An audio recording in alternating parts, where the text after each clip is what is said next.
దారి దోపిడీ, ఇంజనీర్ల అవినీతి, గుత్తేదారుల నిర్లక్ష్యంతో దారుణంగా రోడ్లు, ఏటా 100 కోట్ల ఖర్చు అయినా గుంతలు. ఏటా రోడ్ల నిర్వహణకు జిహెచ్ఎంసీ చేస్తున్న వ్యాయం 1000 కోట్లు. నగరంలో తిరిగే వాహనాల సంఖ్య 60 లక్షలు.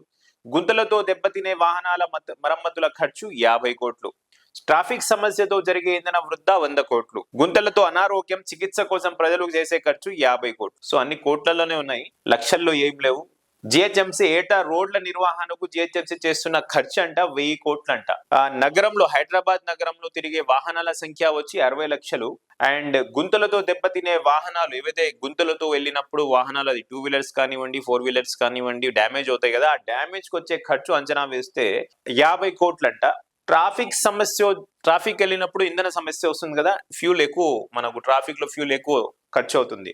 సో దానికి వృధా ఖర్చు వచ్చేసి 100 కోట్లు అవుతుంది. గుంతలతో అనారోగ్యం, తో మెడల నొప్పులు, నడుము నొప్పి, మోకాళ్ళ నొప్పి, ఇవన్నీ వస్తాయి ట్రాఫిక్ లో ఉన్నప్పుడు. బైక్ లో కూర్చున్నా, కార్ లో కూర్చున్నా, ఏవైనా హెల్త్ ప్రాబ్లమ్స్ కానివ్వండి రావచ్చు. దానికి వచ్చే ఖర్చు 50 కోట్లంట. సో దాని గురించి ఒక వార్త రాశారు ఈనాడులో. నగరంలోని రహదారులను చూస్తే గుంతలు, మిట్టెల దర్శనమిస్తాయి. ఇంజనీర్ల అవినీతి, గుత్తేదారుల నిర్లక్ష్యంతో రోడ్ల నిర్మాణం అత్యంత దారుణంగా జరుగుతోంది. ద్విచక్ర వాహనంలో కిలోమీటర్ దూరం కూడా సవ్యంగా వెళ్లలేని పరిస్థితులు ఉన్నాయి. జిహెచ్ఎంసీ, జలమండలి మధ్య ఉన్న సమన్వయ లోపం కూడా శాపమే.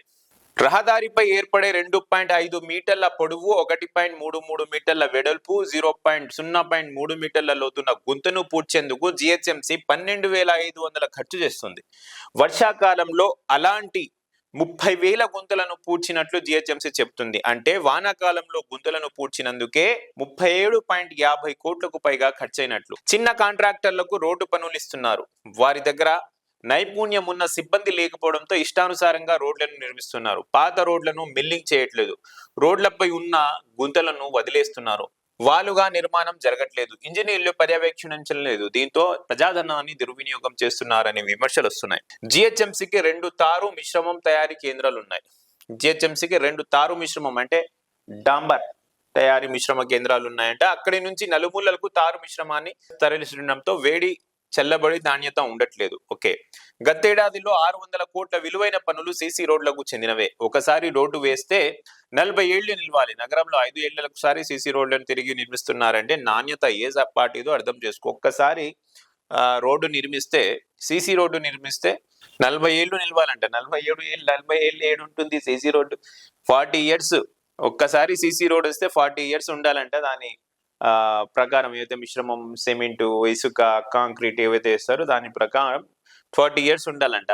మళ్ళీ ఈనాడు తప్పు రాసిందో మనం తప్పు వింటున్నామో, తప్పు చూస్తున్నామో కానీ 40 ఏళ్ళు కాదు, 10 ఏళ్ళు కూడా ఇక్కడ రోడ్లు ఉండడం లేదు. ఆ విధంగా జిహెచ్ఎంసీ నడుస్తుంది. పనులు పక్కడగందిగా జరిగితేనే. ప్రొఫెసర్ కెఎం లక్ష్మణ్ రావు, సివిల్ ఇంజనీర్ నిపుణులు, జేఎన్టీయు. నగర వాహనదారులపై రాకపోకలు ఎక్కువ, వాటిని తట్టుకొని నిలవాలంటే నాణ్యతకు పెద్దపీట వేయాలి. నాసరికం సామాగ్రితో కట్టే మ్యాన్ హోళ్లు కారు బరువును కూడా తట్టుకోలేవు. నీరు నిలవకుండా రోడ్ల నిర్మాణం జరగాలి. అప్పుడే నగరంలో రహదారులు మెరుగుపడతాయి.